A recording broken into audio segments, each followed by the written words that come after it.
Baik anak-anak Bunda, kita akan masuk ke acara inti, acara yang kita nanti-nanti, yaitu penyuluhan stop bully dan sosialisasi tata tertib sekolah yang akan disampaikan oleh Bapak Ibda Hidromi selaku Kasubsektor Kecamatan Bukit Kemuning.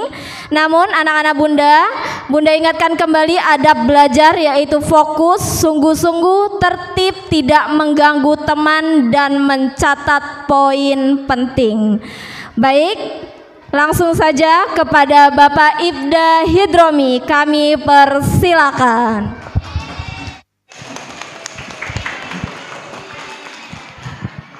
Terima kasih. Bismillahirrahmanirrahim. Assalamualaikum warahmatullahi wabarakatuh.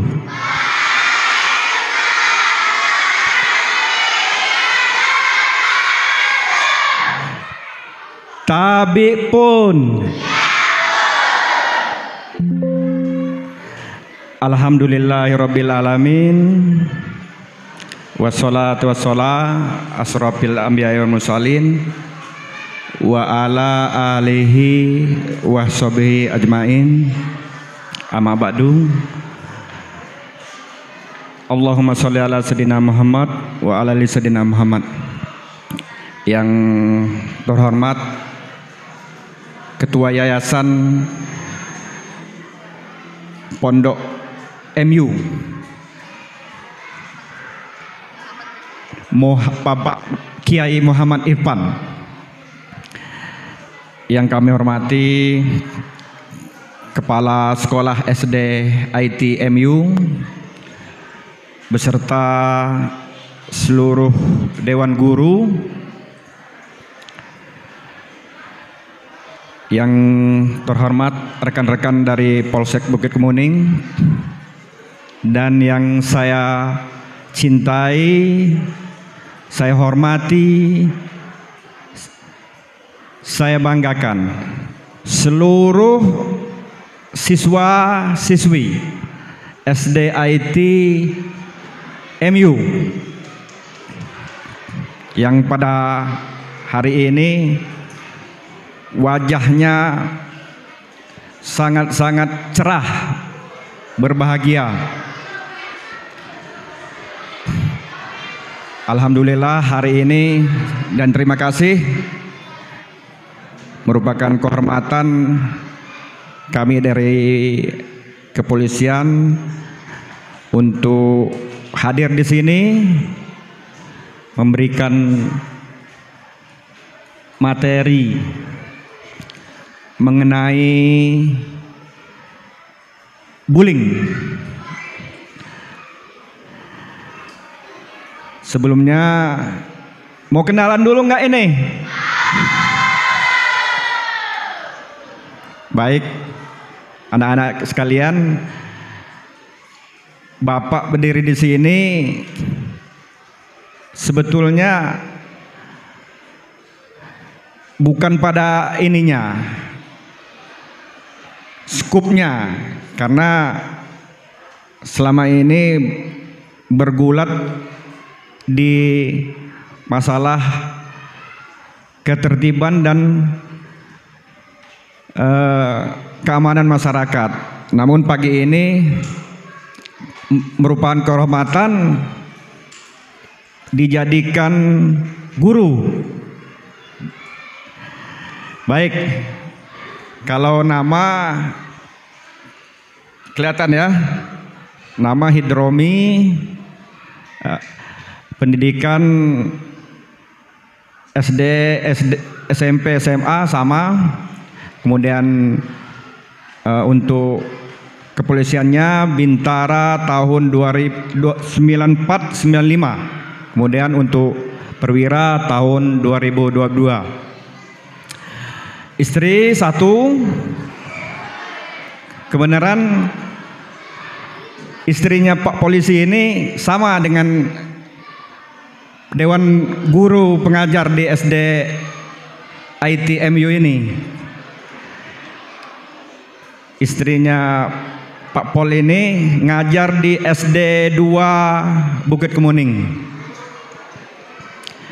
Kalau ada yang ini kenal nama Ibu Soraya. Anak satu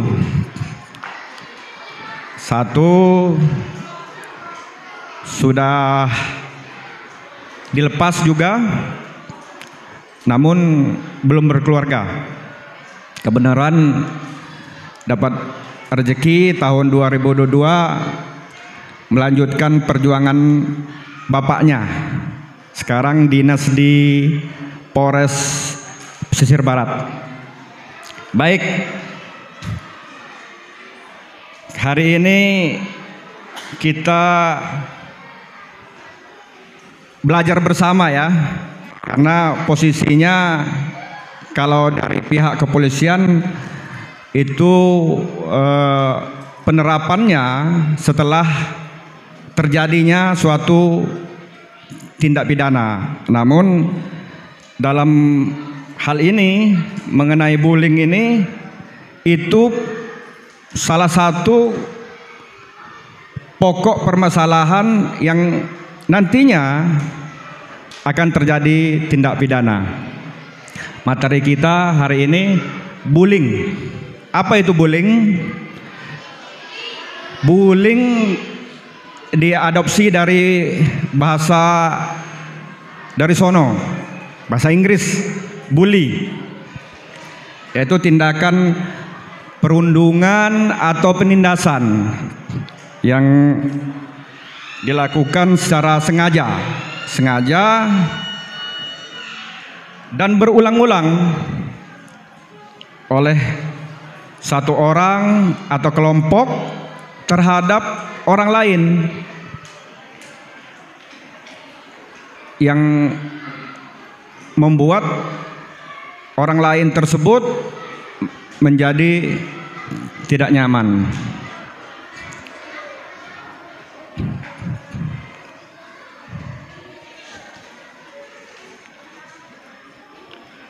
Ancaman yang dilakukan seseorang ini atau kelompok ini terhadap orang lain ini yang dianggap lemah atau rendah oleh para pelaku, yang akan menimbulkan yang pertama gangguan ketidaknyamanan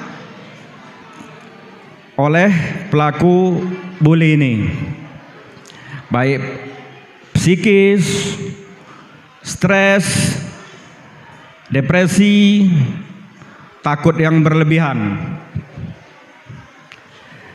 Bullying ini dapat terjadi di mana manusia yang berinteraksi satu sama lain, sekolah, di keluarga, di tempat kerja, di rumah, di lingkungan mana saja. Dan ini pengaruhnya sangat besar. Bullying ini bermacam, dari mendorong, menendang dengan, atau kalau sehari-hari lagi jalan dikaitkan kakinya, mukul, nampar,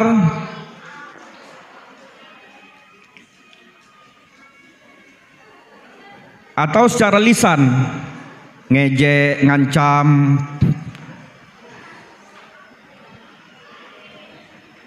Lebih spesifik lagi, kadang-kadang kalau di sekolah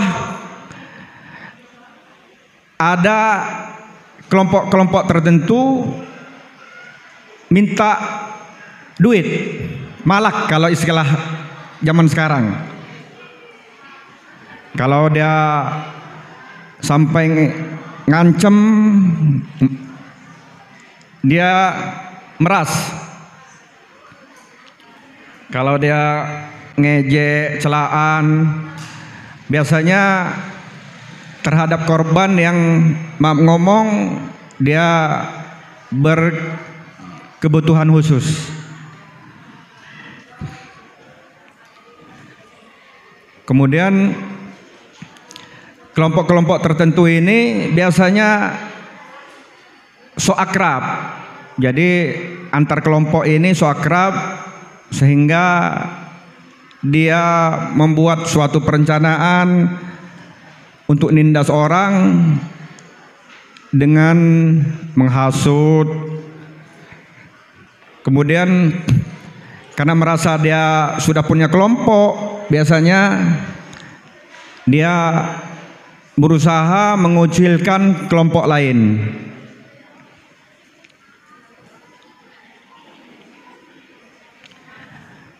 Anak-anak sekalian, dalam hal ini bullying ini paling banyak di sekolah. Di sekolah biasanya antar kelas, bahkan dalam kelas sendiri. Jadi ada kelompok-kelompok tertentu. Biasanya berulang-ulang. Kalau hari ini yang paling banyak malak, ada yang bawa uang jajan lebih, kemudian dipalak. Hari ini berhasil dipalak, besok lusa pasti berulang lagi. Terhadap hal ini, dalam segi hukumnya, kalau sudah terjadi tindak pidana, bullying ini masuk dalam kategori kekerasan terhadap orang lain. Baik kalau dia sudah anak-anak, apalagi anak-anak zaman sekarang sudah pegang HP ya, dia sudah punya IG, Facebook, dia nanti menulis atau memvideokan kekerasan terhadap orang lain tersebut dan diunggah di medsos. Kalau dia terbukti nanti ada korbannya, maka korban ini bisa melaporkan tindakan bullying ini, dan dalam undang-undangnya di perlindungan anak masuk kategori ke dalam pasal 29 kalau dia di medsos.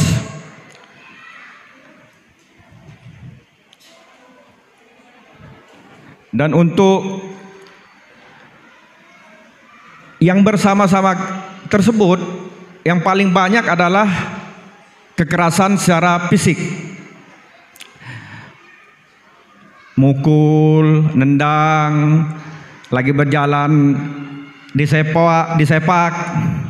Maka apabila korban tersebut mengalami luka ataupun merasa tidak senang, maka pihak kepolisian mendapat wewenang dari negara untuk melakukan tindakan hukum untuk melindungi anak-anak yang korban bullying ini. Dalam Undang-Undang Perlindungan Anak pasal 70 huruf C Undang-Undang 35 tahun 2014, orang yang membiarkan berarti kelompok tersebut ada pelaku utama, ada yang nyuruh, itu mendapat ancaman hukuman. Nanti di dalam prosesnya, kalau zaman sekarang anak bermasalah dengan hukum, prosesnya sesuai dengan prosedur, pihak kepolisian akan menindaklanjuti. Nanti hukumannya itu tergantung keputusan pengadilan. Biasanya diambil sepertiganya. Kalaupun dia sudah sangat berat sampai menimbulkan korban, dia akan tetap ditempatkan di khusus, ada namanya LP anak. Walaupun nanti kalaupun dia bisa didamaikan, nanti yang bertanggung jawab orang tuanya masing-masing. Jadi kedepannya di sekolah, apalagi anak-anak sekalian, masih panjang ya, cita-citanya masih panjang, perjalanannya masih panjang, harapan orang tuanya sangat besar. Maka hindari ya main bully-bully ini. Bully ini yang dari yang terkecil itu ngejek, biasanya saling ejek dan segala macamnya.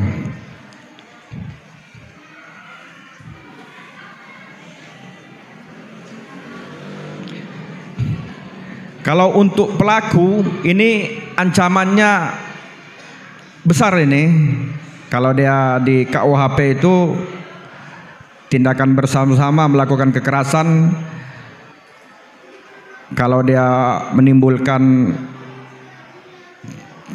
luka atau menghilangkan nyawa, dia mendapatkan pasal 170. Dan untuk di Undang-Undang Perlindungan Anak sesuai dengan pasal 80 tahun 35 2014, itu ancamannya 3 tahun 6 bulan kalau melakukan hal-hal kekerasan tadi. Kembali ke bullying tadi. Bullying ini perilaku manusia yang tidak normal. Jadi dalam masa pertumbuhan, kalau sudah ada ciri-ciri melakukan bully terhadap kawan-kawannya, itu berarti anak tersebut kategorinya tidak normal, tidak sehat pikirannya, tidak sehat pikirannya. Dan biasanya dia interaksi sosialnya kurang bagus.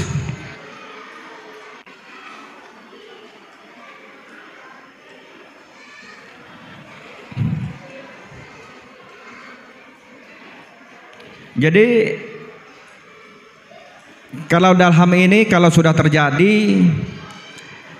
ini untuk antisipasi Bapak, Ibu, dan guru, kalau ada menemukan anak-anaknya sudah enggan ke sekolah, maka kita harus cari tahu apa penyebabnya, atau tiba-tiba sakit, kemungkinan besar sudah dibully dengan kekerasan. Atau pada saat ujian nilainya turun tiba-tiba, biasanya nilainya di atas 80, ini kok bisa 50. Kemungkinan besar ini anak tersebut telah mengalami bullying. Atau akibat dibully tadi diminta, tiba-tiba HP-nya hilang atau bukunya hilang, tapi karena yang bersangkutan ini takut ditindas tadi, dibully tadi, dia hanya memendam aja. Kapan ditanya diam. Maka itu para bapak ibu dan guru bisa komunikasi yang bagus kemana barang-barangnya yang hilang tersebut. Atau tiba-tiba pulang sekolah masih sehat, kemudian besok paginya sudah matanya bengkak, matanya ngitam, atau bibirnya sudah seperti sariawan. Tapi yang bersangkutan tidak berani melaporkan. Ini kemungkinan besar akibat daripada dibully tadi. Atau karena sudah berulang-ulang dibully, malah yang bersangkutan korban ini selalu menyendiri, kurang gairah. Ini perlu juga untuk bapak ibu dan guru komunikasi, apakah akibat dari bully dari teman-temannya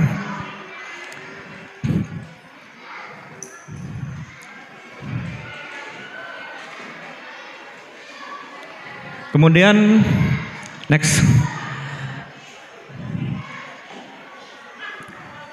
Faktor-faktor biasanya yang menjadi sasaran pelaku-pelaku bullying ini, ada siswa yang baru pindah.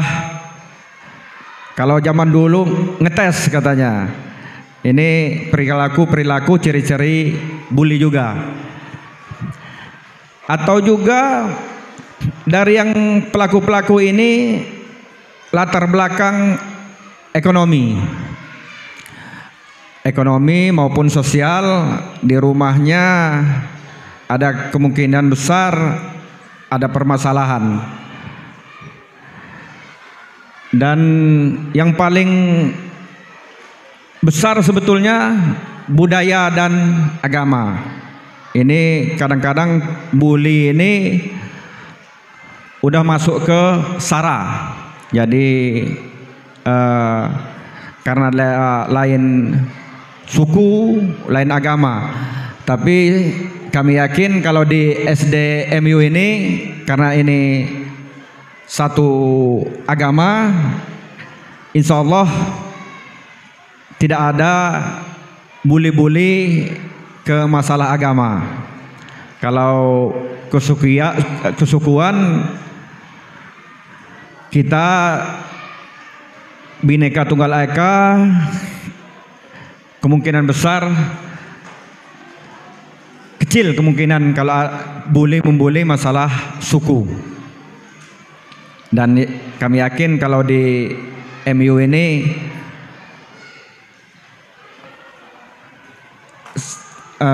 beragam-ragam Bhinneka Tunggal Ika di Bukit Kemuning ini sangat bagus. Nah, yang paling besar kemungkinan juga untuk terjadinya bully ini ada anak yang berkebutuhan khusus. Biasanya dari segi warna kulit atau warna rambut yang menyolok, sehingga timbul niatan dari para pelaku-pelaku ini untuk melakukan bully atau penindasan, ngejek. Kemudian yang terakhir, pelaku-pelaku bully ini faktor intelektual. Jadi pengetahuan dari yang bersangkutan kemungkinan besar orang tuanya di rumah pemahaman dari orang tuanya kurang. Yang paling besar dampak dari bullying ini terhadap korban munculnya gangguan mental. Jadi anak-anak ini tidak seceria biasanya kalau sudah pernah kena bully, mengarah ke depresi, gelisah. Kalau di rumah susah tidur. Jadi nanti kalau ada orang tuanya yang melaporkan anaknya di rumah sudah gelisah terus, kurang tidur, kemungkinan besar ini dia di sekolahan sudah mendapatkan bullying.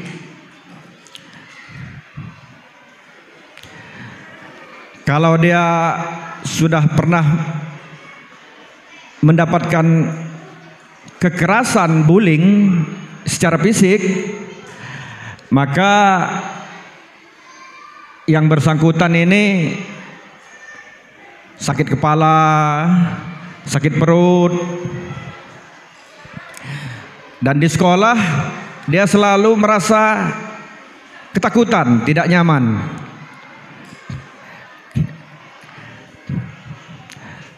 Ditambah rasa percaya dirinya atau minder, kurang.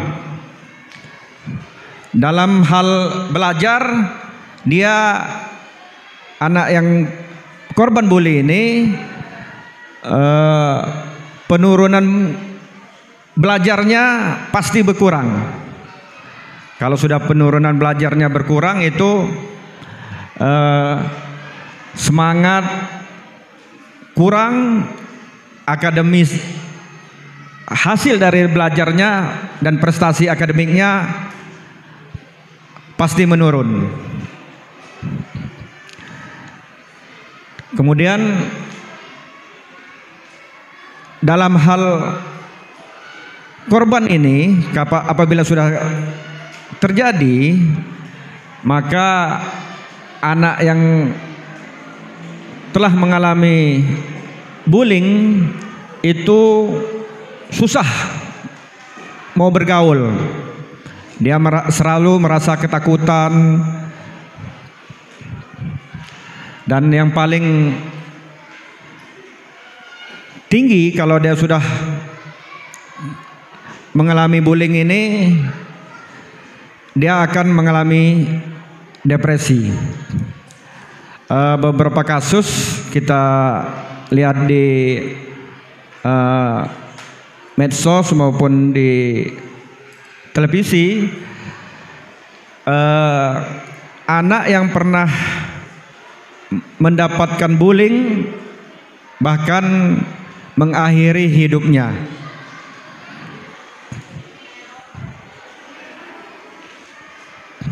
Kemudian kalau anaknya memang bagus secara mental,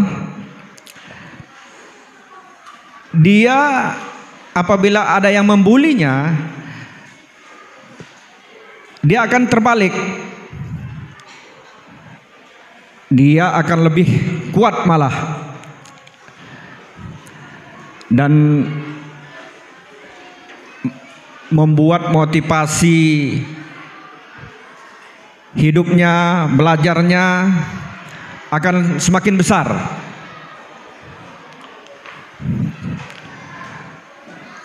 Sehingga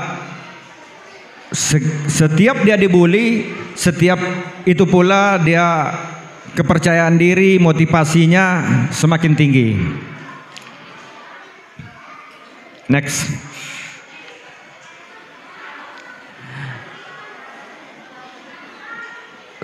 Strategi kita dalam menghadapi bullying ini,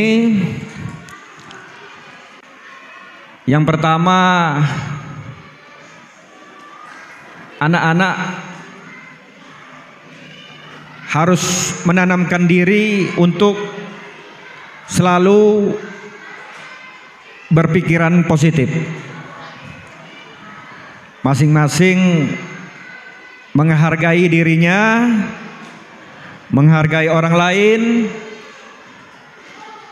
kemudian percaya diri bahwa apa tugas seorang anak dengan sekolah berarti berbakti kepada orang tua, agama, kedepannya berbakti kepada bangsa dan negara.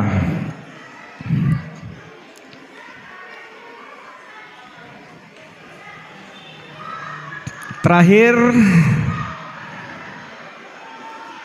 kita harus sesama anak bangsa ini, terutama anak-anak sekolah, mari kita bersama-sama bergandengan tangan menyatakan stop terhadap bullying ini, stop terhadap penindasan, perundungan, karena kita ini anak bangsa, kebanggaan orang tua masing-masing. Dengan adanya kesejukan, kedamaian di sekolah, maka seluruh apa yang anak-anak sekalian cita-citakan, harapan orang tua, harapan guru, mudah-mudahan akan tercapai. Demikian secara singkat mengenai bullying, pemaparan dari kami. Kalau ada yang perlu ditanyakan, monggo ditanyakan. Baik, kepada anak-anak bunda yang mau bertanya boleh tunjuk tangan. Ada yang mau bertanya terkait yang sudah disampaikan oleh Bapak Hidromi? Sepertinya belum ada Pak, mungkin nanti bertanyanya sama gurunya masing-masing. Baik, diucapkan terima kasih kepada Bapak Hidromi. Tepuk tangan yang meriah.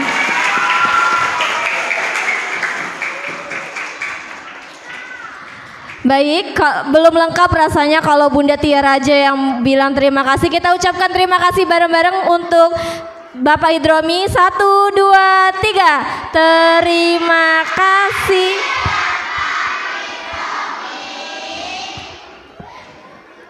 Baik, tepuk tangan. Oke, Bunda mau lihat sekali lagi dong. Duduk siap. Kalau dari tadi cuman hap sudah siap, kita pakai gerakan ya sekarang ya. Kita tunjukkan gerakan yang paling kompak. Duduk siap. Masya Allah. Baiklah, alhamdulillah.